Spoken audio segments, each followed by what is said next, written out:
Hello, everyone, and welcome to my reading of Garden of Avalon. That's the full cover there. So Garden of Avalon, for those of you who don't know, is a short story / it's also a drama CD, which we're not going to be listening to because how would I really do, how would I even do audio commentary, like listening stuff? It doesn't really work great. So as such, we're going to be reading the story. They actually do get addressed in the opening prologue here, the question of should you listen to this story or read it. It talks about it, so don't worry. But regardless, this is a short story about, well, I mean, it's better to put it in the words of the fan translators, and we're reading the 5th edition from August of this year, which a very good timing considering we are going to be getting the stuff right away. So yeah, here we have a bit of the actual, what is this? What is Garden of Avalon?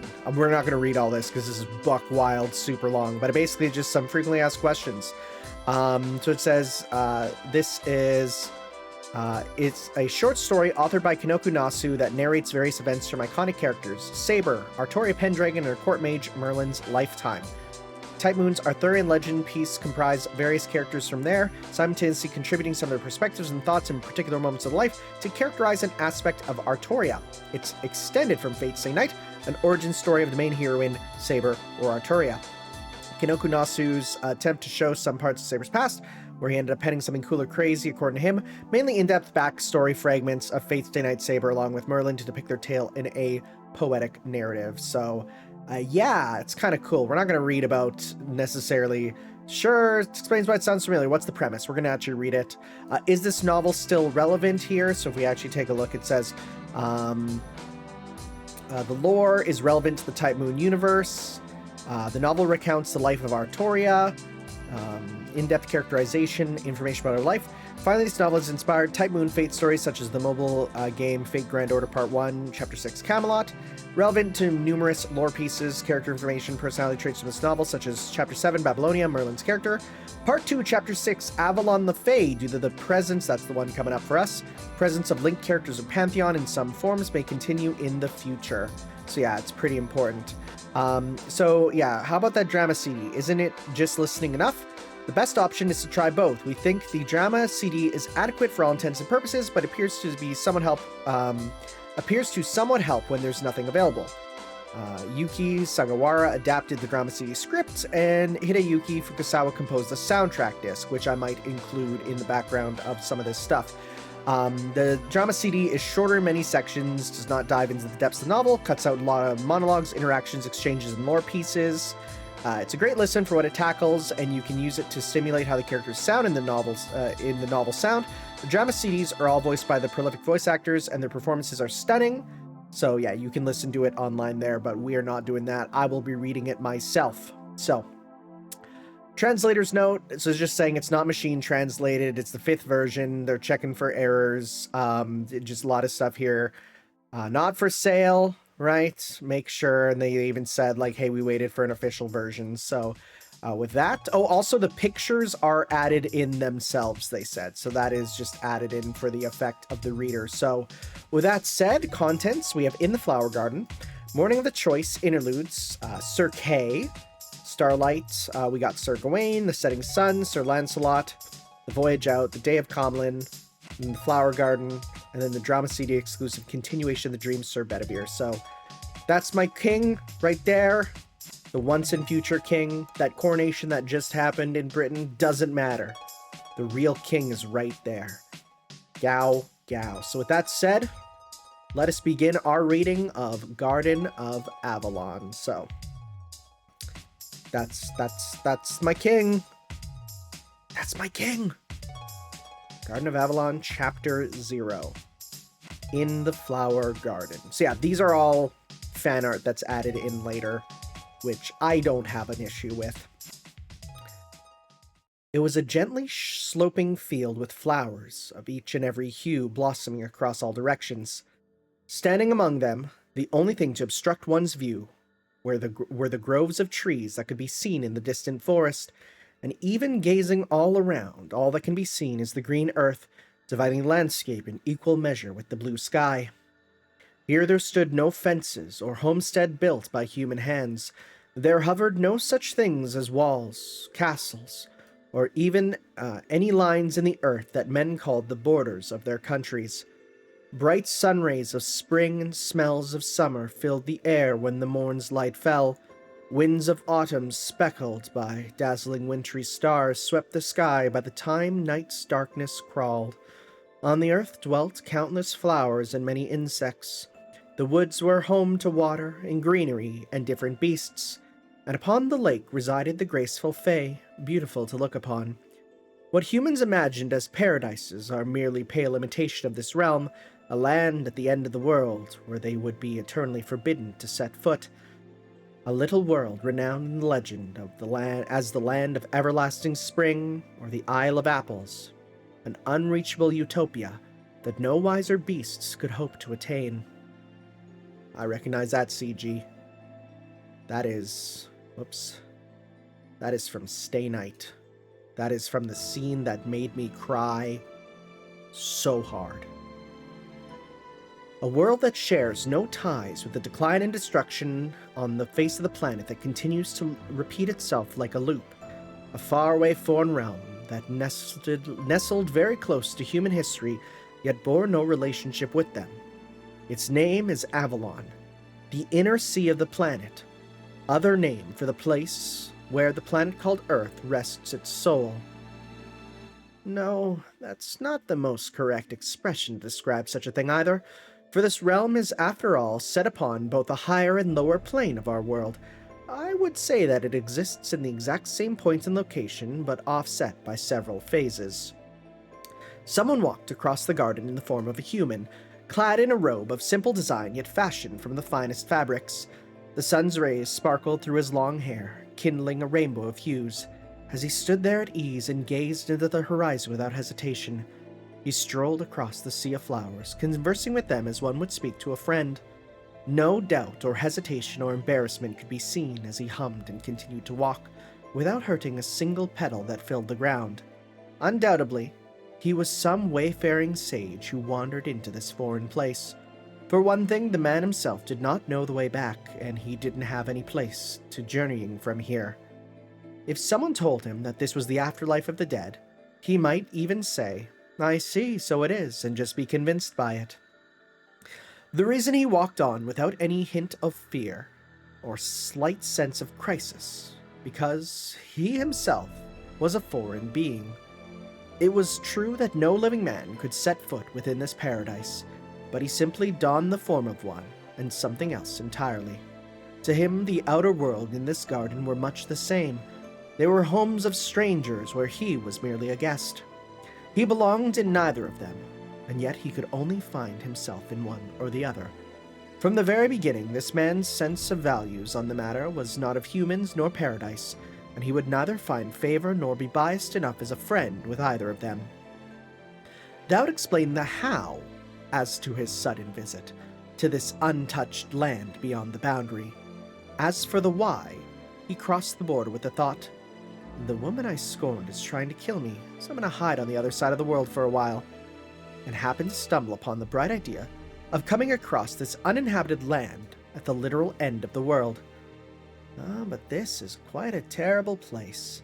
The magical energy in the air is so dense. I can't believe I'm dying just by breathing. It's just like a vacuum.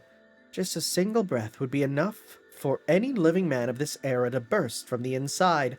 This land shouldn't even be called the paradise of legend. Wouldn't it be better employed as a weapon? The man was walking in the garden while speaking whatever came to his mind.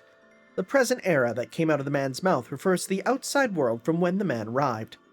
The man had left behind the soon-to-be extinct island of a certain race in the 5th century and moved to this paradise on his own.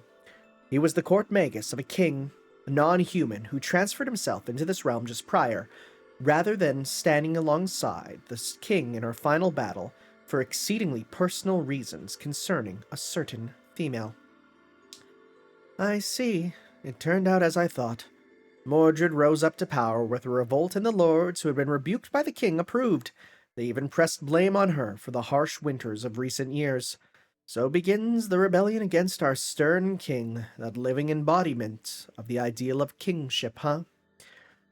The man walked step by step on paradise. The flowers, which he paid special attention not to trample, decreased as he advanced. Although the isle stretched on endlessly, the environment itself appeared to change its look from land to land. The closer he got to where the end of the island ought to be, the more barren the land becomes, much like Britain in the outer world. The man pressed on, hummed and waved his staff, as he continued walking through the barren land. And curiously, flowers that were not supposed to bloom would spring up in the imprints he made upon the ground, despite there being no traces of any use of magic or mystery. They did not blossom from his desires to decorate the gardens or a sense of sympathy towards these seemingly barren lands, a disgrace that exists even in this paradise. Nay, it wasn't sadness. For this creature, sprinkling flowers was as natural as breathing. Bringing flowers to the earth, placing dreams in the hearts of humans, ushering in simply a future for history. That was the character and essence of the man. His name was Merlin, and he was the magus of flowers, the one among the pinnacles of the magecraft users even amidst the myriad spellweavers of human myths and legends, the offspring of a human woman and an incubus, and possessor of those eyes which signifies the supreme mastery of magecraft, eyes that could perceive into the world. Well, so they claim, but in truth those eyes can do little more than sow more seeds, and the eyes are a little better than others, but we cannot compare them to those of other men just because we can see farther. Clairvoyance, the ability of the eyes to see far away while remaining in one place. This is the power that since ancient times, prayer masters who have been entrusted with the land from gods must have utilized to protect the lives of the people. No matter how massive the magic circuit is, or how powerful the magic formula is, Magi without this eye will never be considered as the zenith of Magi, the highest ranked. Merlin possessed such clairvoyant eyes with which to see the world. He was born with a sense of sight that allowed him to perceive any and all things in existence within his era, down to the smallest details without needing to take a single step. Some Magi older than him even possessed eyes that could perceive into the past or future. Of course, they were also considered to be of supreme rank. The only living magus who possessed clairvoyance was Merlin. The previous holders had brought annihilation to their own realm and disappeared from the world of men. If knowledge is the most basic yet profound aspect of magecraft, then these clairvoyant magi were born with the ability to know. Thus, those magi with the possession of clairvoyance were born as human beings, and at the same time, having already reached the truth of the world, they became heretics of humanity itself, who never managed to obtain their human values and perspectives. How humans live their lives is something that Merlin, who cannot see into the past, cannot know. However, he can somewhat understand their feelings. He felt that their lives were not that interesting, regardless of the state of human society or how it operated. Merlin was aware of nearly all doings and happenings occurring within his era, along with capable of deducing how they would end. To him, the world was no different from a painting. Certainly, the painting called human society was worth seeing for him. He might even consider it an expression of the concept of divine miracles. However, the more interesting piece the painting became, the more alienated Merlin felt when it became apparent that Merlin had no place in it. Simply put, as he sowed the seeds in it, he felt the sensation of alienation as a species. The story of his life might have gone differently if there had been a companion who he could sympathize with his complaints or about how boring God's point of view really is. Just stop yourself. Sit on the throne with a spirit body to mock the predecessors. There have been times where he had thoughts of taking his own life, ascending to the throne as a spirit and having his predecessors laugh at him out of mockery. No, it's better to say there had not been a single day when he did not consider it. However, there was one responsibility Merlin must see through to the end. The ending of an era, of a certain nation. The ending of their king, the one he created and served. Oh, what to say? I wonder, really. The age of gods is long past, and with what is soon to unfold, so too will the age of Fae end. It is the age of man, and that too will reach its inevitable conclusion sooner or later. The day will come when this star of ours ceases to rotate, after which we will establish ourselves in the heaven, beginning with the age of will. It's the first time hearing some of these names, geez. Those incapable of volition without a frame of flesh and blood will be left behind in time. And yet, I wonder why I find myself so obsessed with humans. So, the age of will. I'm reading this and I'm wondering, like, so age of will sounds like ascending the ideas of flesh and blood. And this makes me think of a few things. One, I start to think about notes, right? I start to think about the idea of the end of humanity and how humans die off and they become the A-rays, right?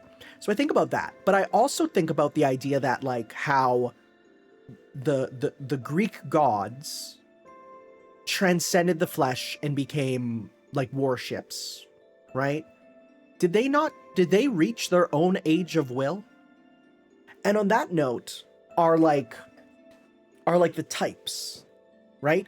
Have they transcended the flesh and blood and, became their own age of will? I guess that's the interesting question, huh? It's the first time hearing this term, so I'm just really curious. Merlin was born from the union of a Welsh princess and an incubus, a half-human and half an incubus. As a cambion, he could be considered a higher form of life, being with both a spiritual nature to be parasitic upon humans, and also being capable of making predictions of the future, a creature with very odd standing. Merlin thought if he were not such halfway creation standing on either side, if only he had simply been born an incubus, he would have simply preferred to play in the world of spirits.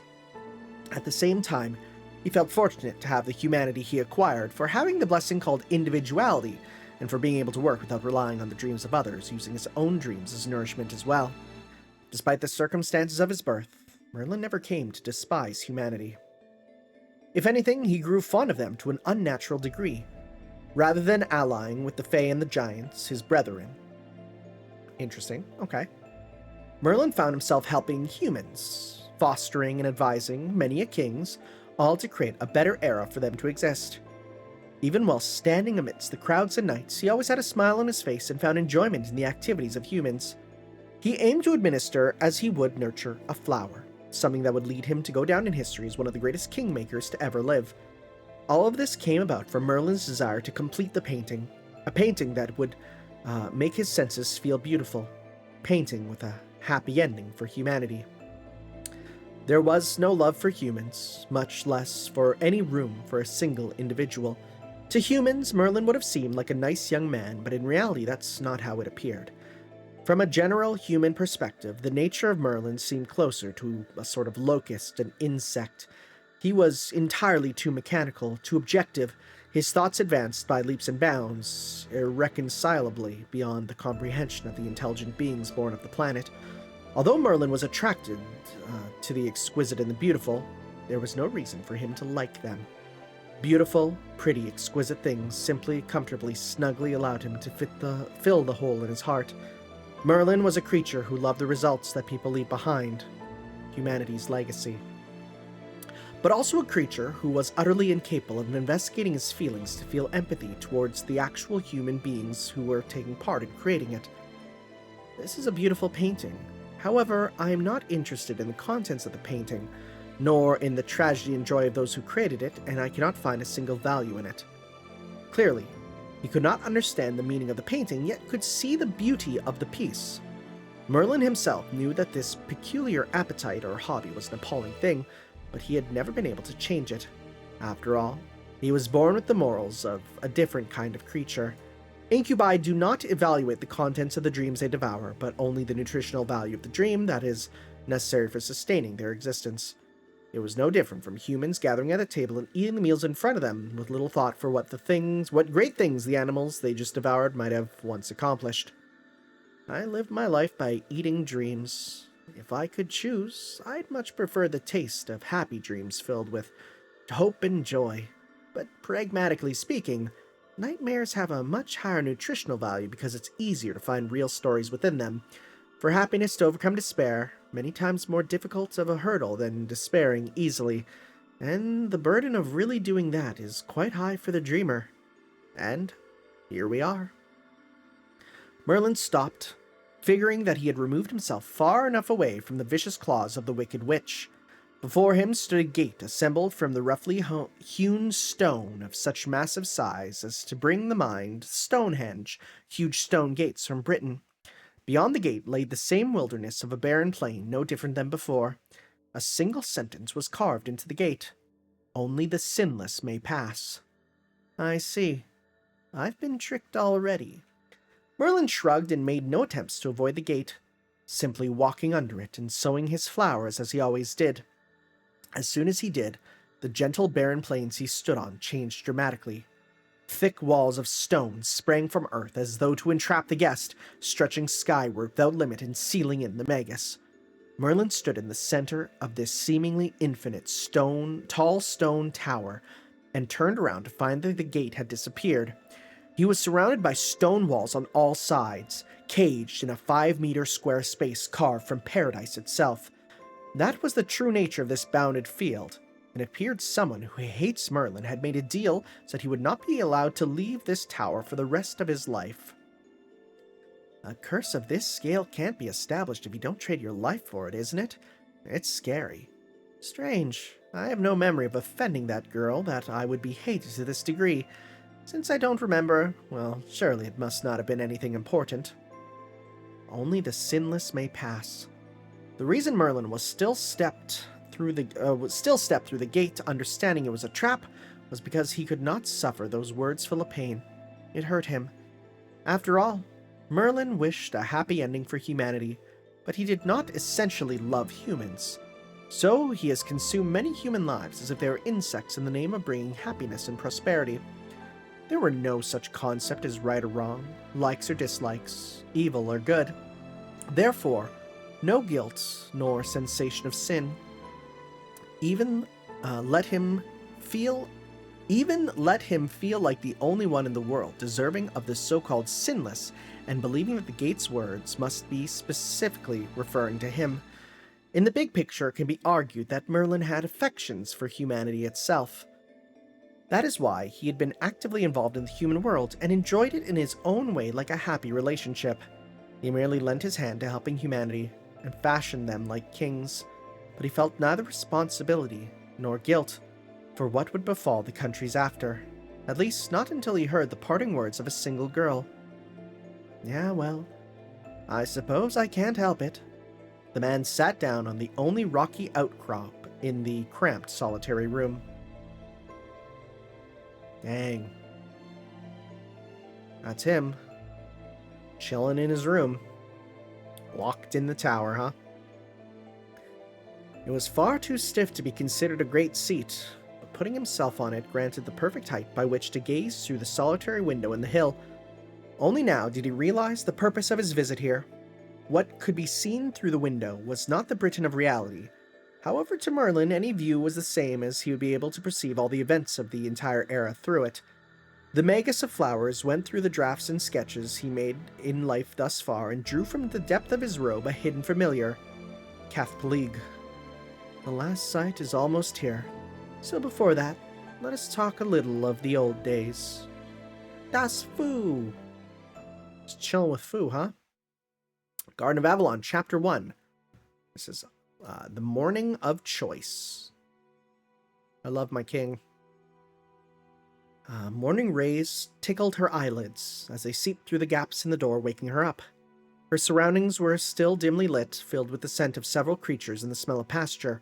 The blanket, probably the work of her adopted brother. Oh, that's new. Probably the work of her adoptive brother, was hardly placed upon her to keep her body away from the cold. Noticing the blanket, she remembered that she was in a stable. She had been so concerned with the newborn foal because of the poor condition it was in last night that she stayed with it the entire night, until morning. I shouldn't. I'm going to let Hector get stuck again.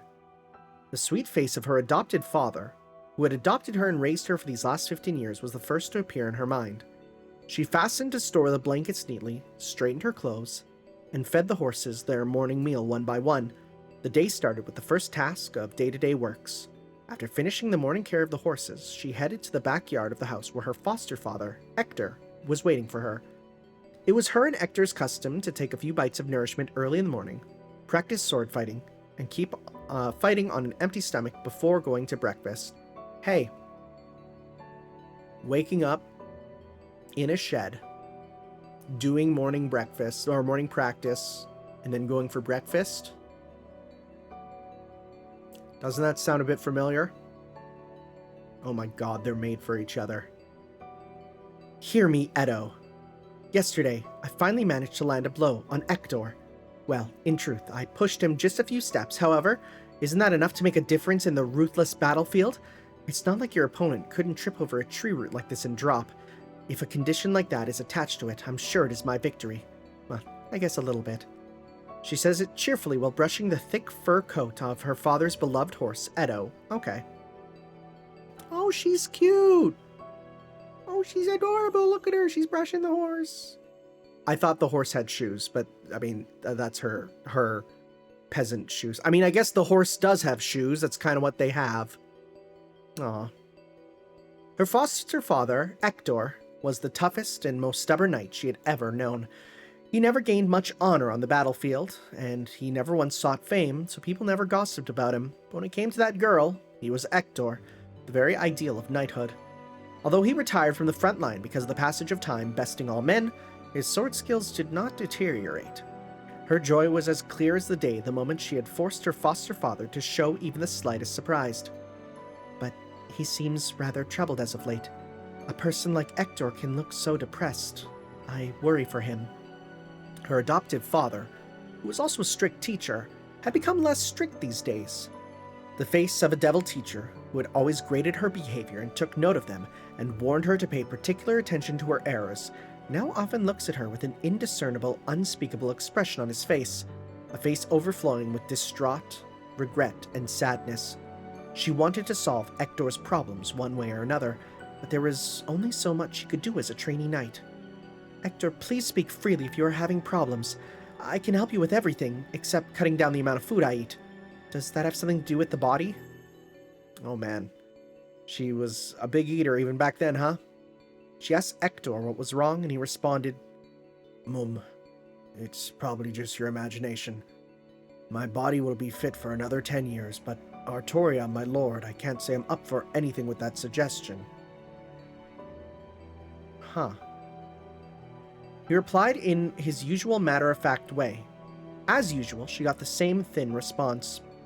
It was good to know that Hector's body was healthy. That didn't stop her from wondering what was bothering her. Gradually, she became more and more worried about what was bothering him. Edo, the chair... Wait, but that didn't stop her from wondering what was bothering her. Oh, her was bothering her. She became more worried about him. Okay. Edo, the cherished horse of her adopted father, placed its long cheeks on hers. That's probably it. I'm sure it's brother Kay causing trouble again. Oh, is Kay her brother? I don't know much about the actual knights that are not part of fate, their relationships, so this is partially new to me. Even Hector can't seem to get rid of his foul mouth. She smiled bitterly as she stroked the back of her adopted father's beloved horse and left the stable. She was greeted by a meadow lit up by the morning sun when she opened the wooden door. Hector's house was on the outskirts of town, distant from the hustle and bustle of everyday life. Despite his preference for solitude, Hector did not despise people, and she was well aware that she was the reason her adopted father had selected such a location in the first place. The first thing she wanted to do was apologize to Hector, but doing so would be disrespectful to his dignity. Hector performed his duties as a knight should. He adopted her, nurtured her, and chose to quit the active arena of knights. She must not repay this action of his by showing a sense of guilt. She had always wished to feel nothing but gratitude towards Hector for everything he had done for her, both now and in the past. It's not as if he's a bad person. No, not at all, but in reality, she only had one complaint about Hector. Her foster father would never let her address him as father. As a result, she could never have had the chance to experience what it would sound like to pronounce that word with a loving voice filled with affection. The elderly knight awaited her in the backyard. He was still the same stern figure who greeted her and taught her theories of the sword. It was a sincere lesson that he had been teaching her every day for the past 10 years since she could hold a sword. It was the truth, and it would stay that way until today, her final day. "I'm sorry, Ector. I overslept." She took her wooden sword and shoved the slices of bread Ector had prepared into her mouth. "I don't think you slept all last night and overslept if you have all that energy. Good. I will train you this morning without a care in the world." The old knight, calm as always, held up his wooden sword and guarded with it extremely natural movements. His eyes were compassionate, and his soft face was burdened with regret, as if he were gently bidding farewell, yet hesitant to let go of the creature in front of him. Pretending not to notice, she continued. "Artoria, Kay appears to have forgotten something important. You will make it in time if you go after him now. Go into town and hand it over to him." Following breakfast, Ector handed her a bag with a full set of knight's tools. Kay, Ector's son and her adopted brother, went to town. She had heard that the town was having a special festival today. Kai rode My sister? Who's Kai? Do you mean Kay? Is that a typo?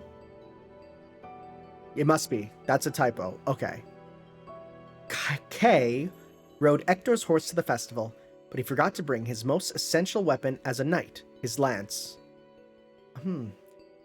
But even if it's my brother, how is it possible for a knight to forget his lance? Cavalry warfare has long since fallen into disuse. There are just farm animals and few war horses left these days. The only thing I had left in my family was this item, which is why I couldn't teach you my talents with lance. Was it the reason? You could have made any number of imitations. It's you who would utilize such things after all. I can't allow you to have such a lousy product. It's acceptable if it's a sword. The great Magus informed me that if it's a spear, you can't acquire a duplicate. He seemed to be implying that if you develop a strange habit by mistake, it will be bad. I'm not going to get into any funny habits. You want me to deliver this to Brother Kay, and that's all, right? Just deliver it to him. Your work for today is done.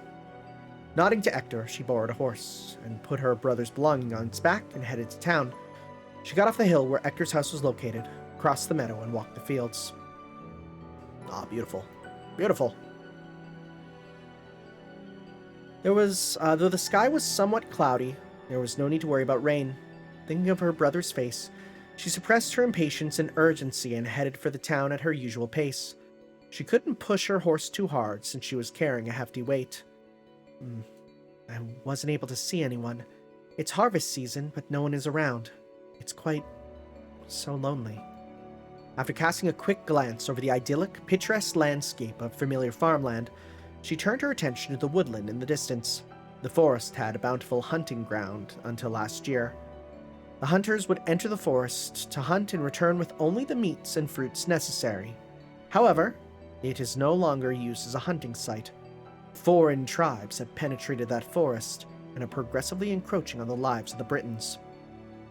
You would lose your life today instead of obtaining food for tomorrow if you entered the jungle on a whim and were unlucky enough to confront them.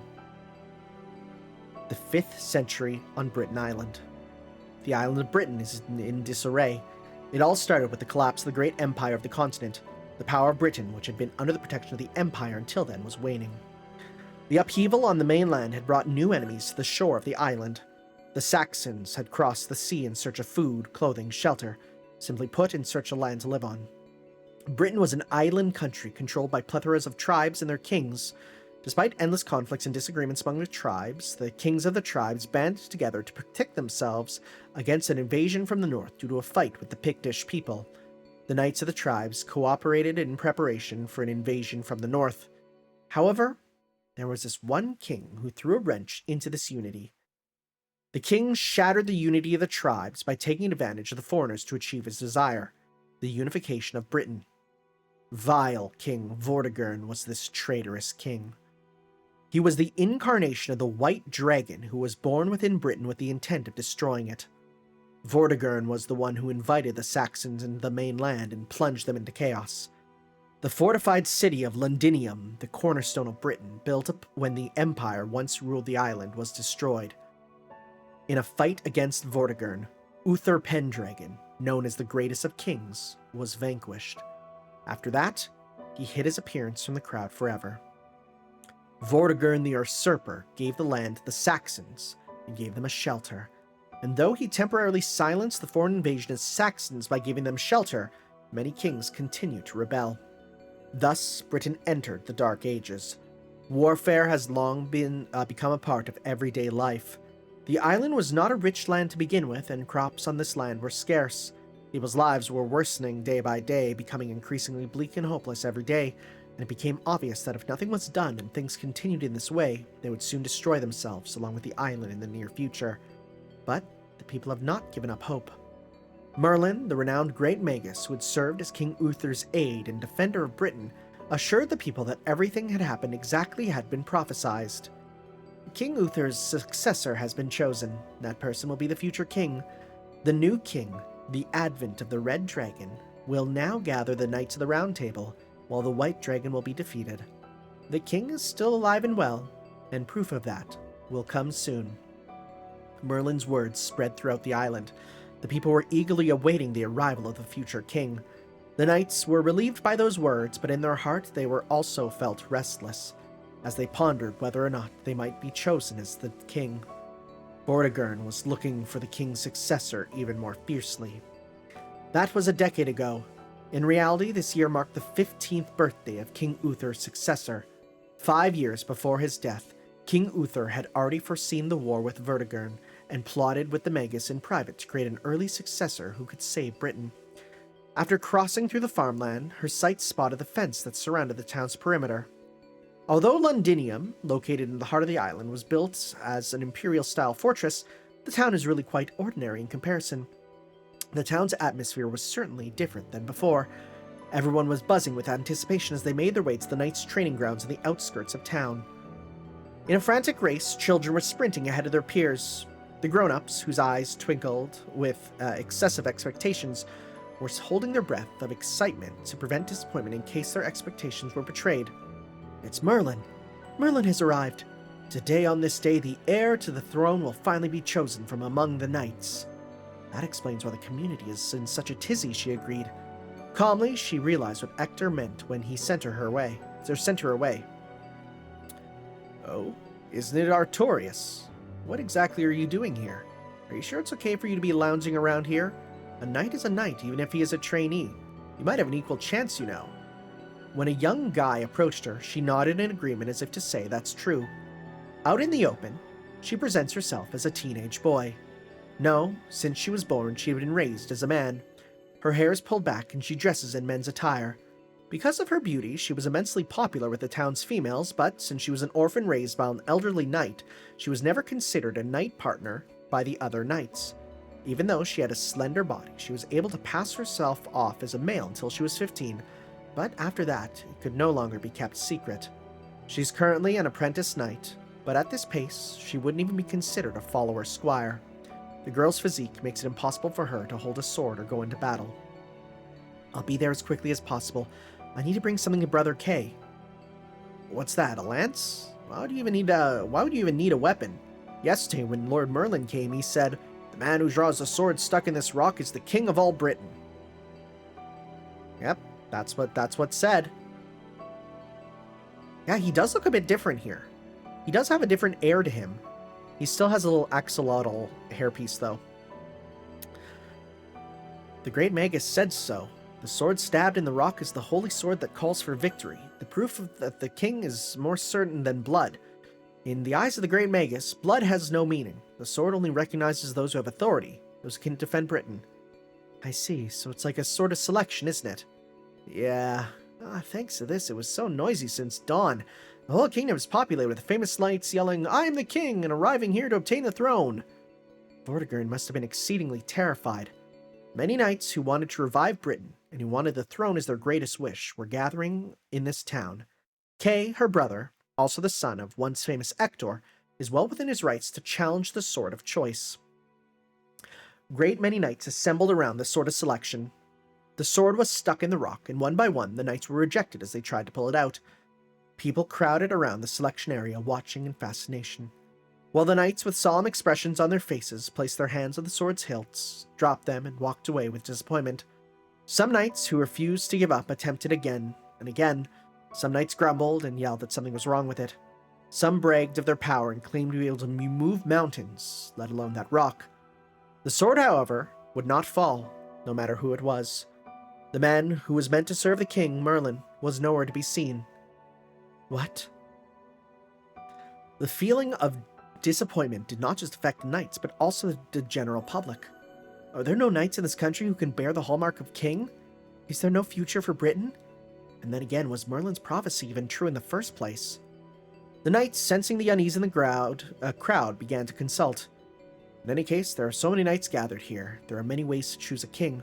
The best one will succeed Uther as king of knights, inherited from the previous king. All they need to do now is measure their abilities as knights, and the finest among them should be picked to succeed the former king. The knights ignored the sort of selection that had not chosen them, and began making a selection process that felt more convenient in their favor. First and foremost, there was jousting. If you're a true knight of honor, it's only natural to ride a horse and fight a surprise duel with a lance. She spotted her brother standing with a foul temper as he was missing his spear, and walked over to him as discreetly as she could and handed it to him as unobtrusively as possible. Is the chosen sword not good, Brother Kay? Is it just going to be ignored? It's neither good nor bad. There's nothing that can be done. It's just a nuisance as long as no one can pull it out. The knights are going to have a tournament. We've already made our decision, and a squire like you shouldn't meddle. This will be a good middle ground to start. I'm sure many of the knights are smiling and shouting hooray inside. Even though the king wasn't chosen, we don't have time to dream with Merlin and Uther. It's more humane to judge by how many men, money, and power you have now than by the invisible proof of the king. There is no need for a powerful ruler. If the interests of each other are the same, it is easier to work together to calculate what is also relatively simple. The most important thing is that in case something goes wrong and you have to take responsibility, you can also muddle through. The reason is that no matter who you are, you don't want to be seen as the agent of God who saves everything. Do you think the same too, Brother Kay? Of course I do. Artoria, you must return to Father. If the other knights discover you, they'll bully and mock you once more. You should also think about the trouble I'll go through. Listen up. It's your first and last chance to go home. Kay had already taken his lance and set up camp at the venue of the cavalry battleground to see which among the knights would be greatest and be the leader for the time being. For that, they had already made an arena for jousting. The atmosphere changed. It was been so bustling up until now, but suddenly not a single one of them was present. The throng dispersed, as did the knights. Not a single person approached that sword that was stuck in the stone.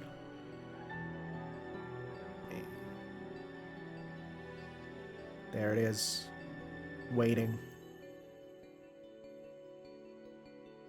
Even the number of people who truly believed in the prophecy to begin with has become dubious, as if the sword had never existed in the first place. It was cast aside. The knights had departed, as had the populace. No one wants to be. She didn't blame people for moving on, nor did she feel animosity with her foster brother's point of view, because she'd accepted that it was the only natural way to think. Her upbringing is both complicated and unique. Why has she been falsely living under the pretense of a man? Why did she have to learn the art of the sword, study the affairs of state, and overcome her feelings as a human being since she can remember anything? It was obvious. It was all for this day. To draw the king's sword, she was born. She never knew who her real parents were, nor their faces. The king and the great magus had the goal of making the ideal king, and the one who was created and born for the purpose was herself. In reality, she could not relate nor empathize with her late father's regrets or wishes. She was not moved by the magus's teachings, nor did she feel a special sense of mission. What was that about her being dressed as a boy? I mean, to be fair, I think that art was added in after. For these past 15 years, it was the ordinary, simple, uneventful day-to-day life with her adopted brother, Hector, and her foster brother, Kay, that motivated her and nurtured her, as well as the lively, playful voices of people she could hear from the town. It was neither longing nor loving. It was just that in her eyes, those things seemed like something good and beautiful. I want to become an inhabitant of the city, or I want to join the community's everyday circle. She had possessed no such hope. Even though she occasionally painted such a scene in her mind, she just calmly put the lid on it. She knew from the bottom of her heart that if she did that, she would lose everything that way. As a child, she was not very bright, but she was extremely hardworking, and so she said to herself that was the only thing she could not do. That was the only thing she could not do. It wasn't going to happen. Like a person being born as a person, a dragon too has a role to play. It's a shame you can't talk about it without bad-mouthing, it's a shame you can't talk about it without bad-mouthing, but thank you, Kay, my big brother. In the end, her brother's words taught her a good lesson. But I'm really sorry. I don't know what kind of ideal king Ektor was talking about. Yo, that art is sick, though. Yo, that art's really good. Now that's the boyish outfit. That's kind of a drip. I kind of really like that. Can we get that as a alt for Saber Lily, please? No, she understood what kind of person a king is. She could put it into practice. She'd been educated how to do it, and was bestowed the best qualities she could possibly have for that. But still, what a miscalculation. Till the very end, she couldn't bear the reality that she was that sort of child. Her motivation was something different from that of the late King Uther. She had no desire to dominate or rule as a person, no sense of duty as a ruler, no euphoria nor the intoxication that comes from faith. Her drive was a tiny, trivial reason.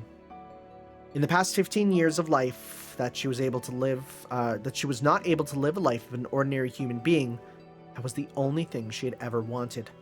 There was but one reason to take up the sword. Just watching people going about their lives gives her strength. It pushes her to take a step forward without even having to put those words out loud. She could affirm what she wanted to do. That was the very humane answer the girl named Artoria gently nurtured inside to the call for a king. She quietly places her palms on the hilt of her sword. In the distance, the sound of gallant cavalry. The clamor of the knights could be heard from far away, and no one was in sight of the rock.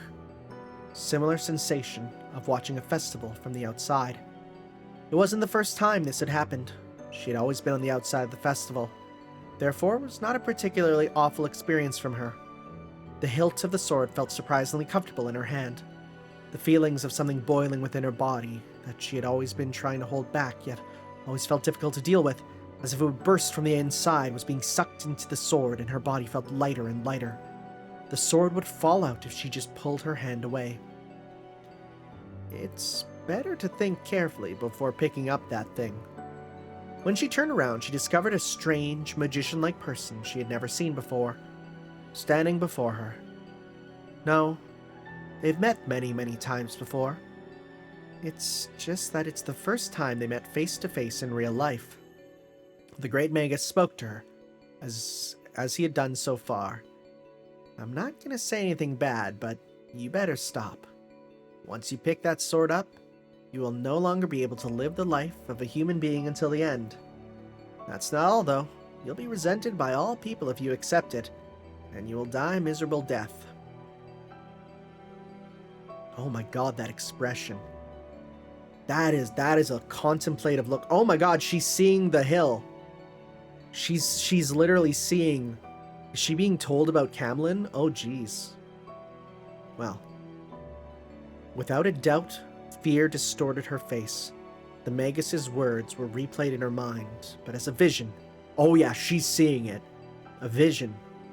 A projection, a vision of what could happen. Not as advice, but as a piece of prophecy. No matter how hard she struggles, she would suffer a lonely and brutal death if she drew the sword. Thinking back, he wondered, why did he do something like that at the time? The plan he made with Uther did not include this prophecy. The selection ritual was supposed to be simple, and he was originally there to give her a push to become king. In any case, there was no use weeping over what had been done. She would likely fear for her future and change her mind. Perhaps she would be terrified that she was not ready to be king yet and wait for the future to try again. Or maybe she will simply run away from the path to becoming a king in the first place. Doesn't matter in any case. Whatever she chooses, it will all work out well in the end. The Magus prepared to depart after concluding the selection of the king would be a matter for another day. Yet, no. This drove her to make a final resolve. "Are you sure?" asked the Magus. Her golden sandy hair floated in the breeze without turning around, losing its luster after living a miserable life in the faraway land. She gave a strong nod without looking back. In reality, she was still scared at the moment. She was no longer afraid of her own ending. It was a fear of whether this decision was the right one. Fear of the young king who pulls the sword from the rock. Isn't there someone more suitable than her to be the promised king? Shouldn't they be able to build a more peaceful kingdom? Such was her fear. But such a person did not exist, at least not for another few decades. Until then, someone else will have to take over this role. Was this the CG from Stay Night? I actually don't remember. When you pick up the sword, you will no longer be the same person. Everything you are afraid of will be left in the past. This is a right that will kill yourself. If you have the heart of a human, you cannot protect people as a king. A king, in other words, is the one who kills the most in order to protect everyone. As a young girl, she thought about it every night and lay in her bed trembling until dawn. There hadn't been a single day that she had not been afraid of these facts. But the young girl declared that too will end someday. No matter how many times she will be isolated, feared, or even betrayed, her heart will not change. To live for people, to live with people, to lead people to their future. That's what it means to be in charge of a nation, to bear the proofs as king. To live up to the responsibilities of a king, she chose to bid goodbye to all the precious things she had ever seen in her dream, for the sake of safeguarding what was most important. Yep. She picks it, holds it high. Dang. Dang, it's some good art. Many people were smiling. Certainly this path I don't think is the wrong one. Could have known about that noble oath. Decided to fight. No matter what happens, even if it's beyond. Even so, she decided to fight. Even if an inescapable, solitary ruin awaits. Ah, you've drawn the sword. You've chosen the painful path, haven't you? The Magus turned his face away in annoyance, but inwardly he was thrilled by her choice, because it was very interesting to him. The Magus was convinced that the path she was taking was both difficult and full of ups and downs. But the man just wanted to see something beautiful. So innocently, or perhaps wickedly, he was willing to give it to her. Even still, miracles require a necessary price. O King Arthur, would you trade that for what you hold as the most precious? To the new king, he shrewdly offered the first piece of advice that was of no concern to him.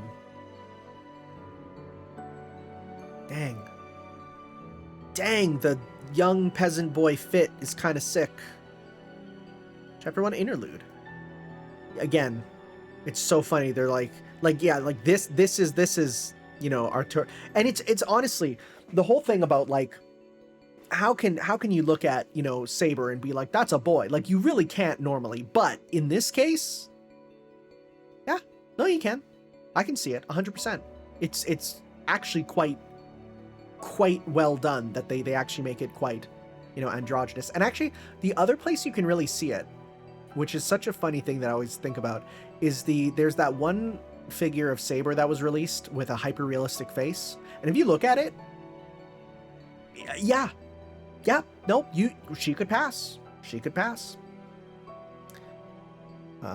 So, Interlude, Story of Night, Sir Kay. I don't like old stories. If I have to be more specific, I'd say I don't have a soft spot for anything other than my own past. What's the fun in listening to other people brag? I'd rather be swimming with salmon if I had time for that. No, I'm not saying I like salmon. If I have to swim, it should really be with a woman, and better be a good-looking woman at that. If all you want to listen to me talk and if all you want is to listen to me talk and tell a story, though, I'll bear with it. I'll just imitate a poet. With practice, it would be of use when wooing a woman who is easy to deceive. 5 years ago. Or 5 years, that's when we became family. Not my age, hers. At first sight, I knew immediately that she'd become a beauty in the future, But then my old man told me to guide her as if she were my brother, and that's how I decided to see her. I don't think there's any chance in hell it could be kept a secret, though. King Uther was a man above other men, but still a human in the end. He probably knew that he would fall to the Picts in the north and in the coming battle against Vortigern, to say nothing of the Saxons.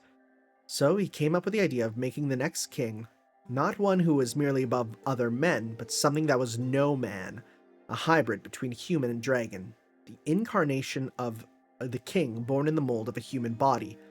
Merlin was delighted with the idea. He must have been running through the castle with his hands up in the air with approval. What? Don't add fuel to the fire if you don't see it? I'm not guessing. I'm certain that's what happened. You Magus and your lot love the new, the chaotic, the unimaginable. Oh, I recognize this dragon. It's ya boy, the CGI sex dragon. Honestly, though, shoutouts to this scene in the visual novel. Way cooler than sex would ever be. Continuing on, the raw material of the king was made in this way without letting the others know. The blood of King Uther, the blood of the dragon, and the blood of a noblewoman who's most suitable to fuse the two. There wasn't a trace of romance in it, no exchange of letters, no secret meetings at night, just an act for leaving behind results. What? You ask if there was love in that? You seriously think there was love in it? It's because you don't know. It's because you don't know that kind of thing you are inhuman. And that was how King Arthur was born. They call it conceptual fertilization in the magecraft world, or so I hear. I'm sure you've heard of it. Not making dragon a man, but giving the man the functions of the dragon. She may have been a human being at first, but there's something unnatural mixed inside.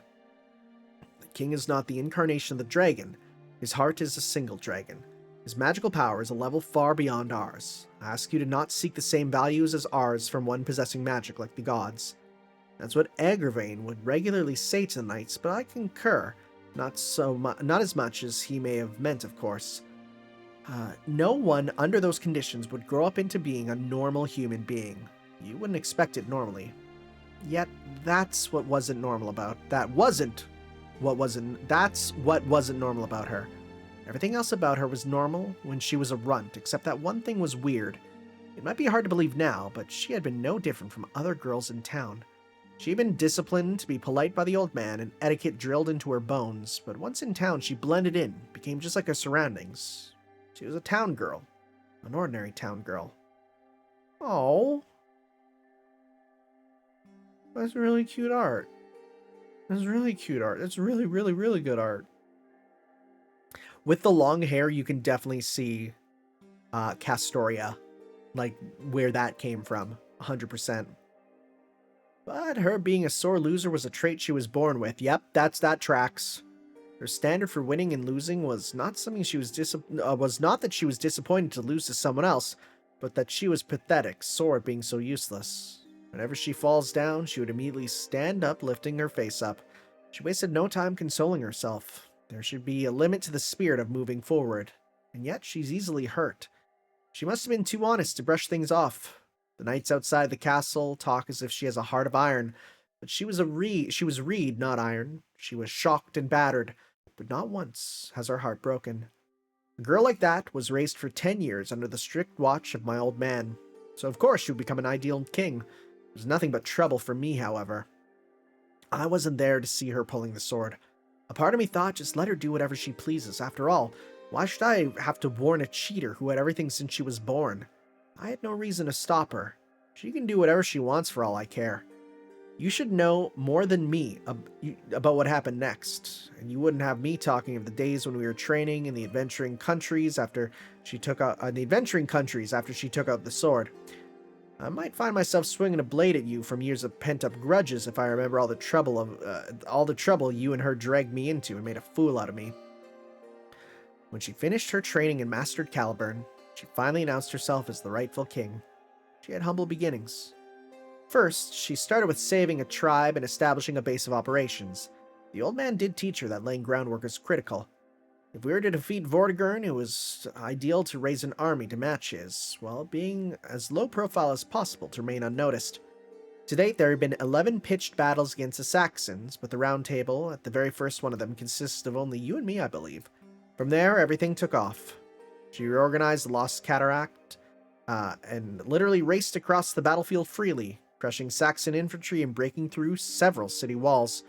Really, it's a tactic that no one could have imagined the girl who loved taking care of horses would use.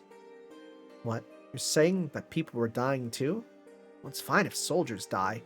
They were fighting to protect the families and their land. It's an act of survival. But horses are different. They have nothing to do with human conflicts. They don't care what they are running for or what they're dying for. That is a different sin from the death of humans. At least that's what the girl thought. It was when she emerged victorious from one of the battles that the name of King Arthur had become known throughout the island. But somewhere along the way, someone's womanizing led her to Morgan's trap, and the sword of selection, Caliburn, was lost. What? You must go through the ritual to obtain the golden sword Excalibur? Who cares? I can only remember how ridiculous she looked as she marched with us, trying to conceal from everyone that she had lost her holy sword. Her face was paler than pale can be. Because of that, I ended up once again having to make a wood carving of a bird catching a salmon. And Morgan did too. How did such a fine lady become such a frightening thing? Just when it seemed as if she had the innocence of a fairy, she had became as magnificent as a warrior maiden, and then suddenly possessed the brutality of a witch. If you ask me, it's as if there were 3 women inside of that single woman. Still, she was the proper daughter of King Uther. Okay. Morgan may have had similar circumstances as she had. Ever since the establishment of Camelot, she never let go of her hatred for King Arthur. Come to think of it, I've not heard much of her lately. So wait.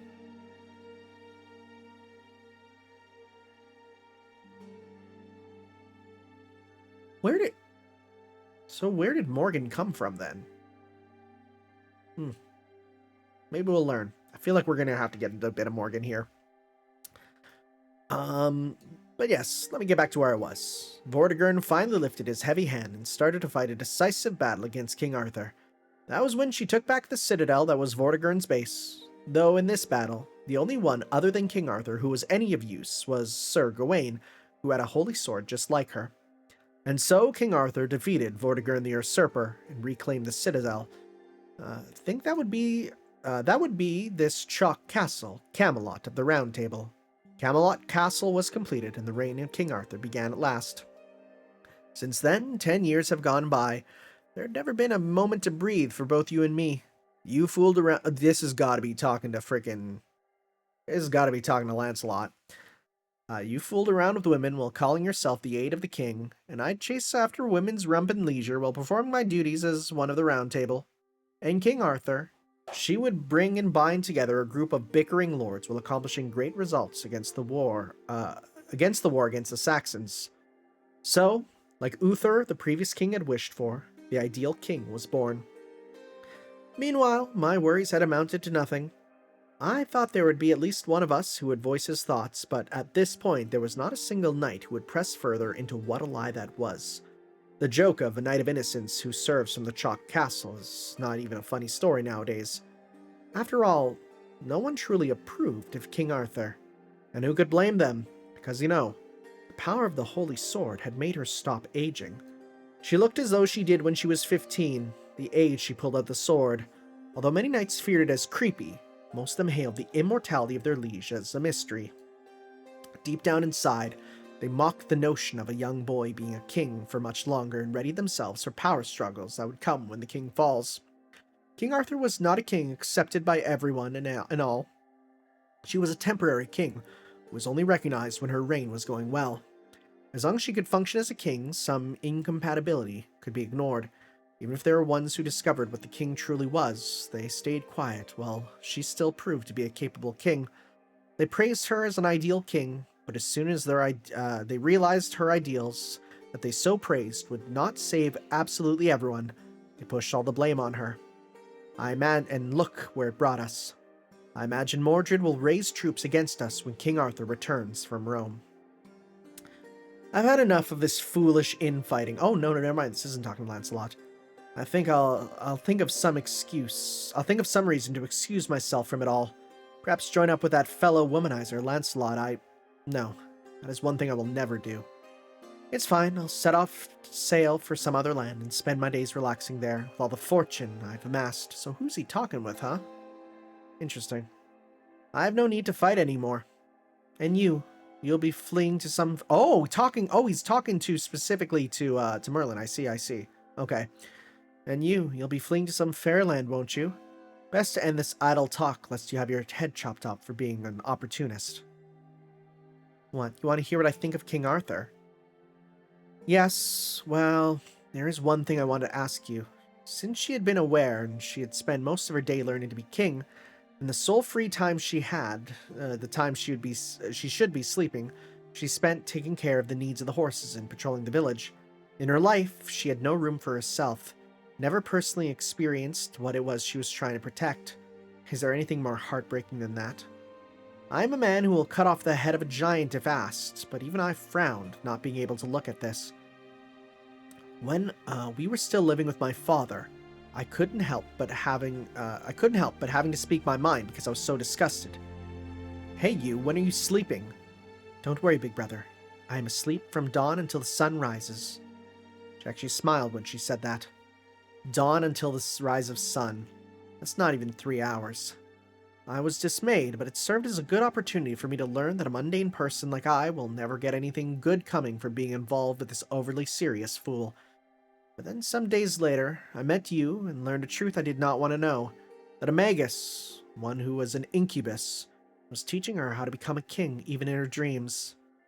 What a joke. In other words, she hadn't even been truly sleeping. No one else knew that. Because of that now, I see that the country on the edge of falling. I find myself thinking, let me try that again. Because of that, now that I see the country on the edge of falling, I find myself thinking, bollocks. What was it that she wanted to do? What was it that she wanted to do so much to go that far? Are you seriously doing the meme?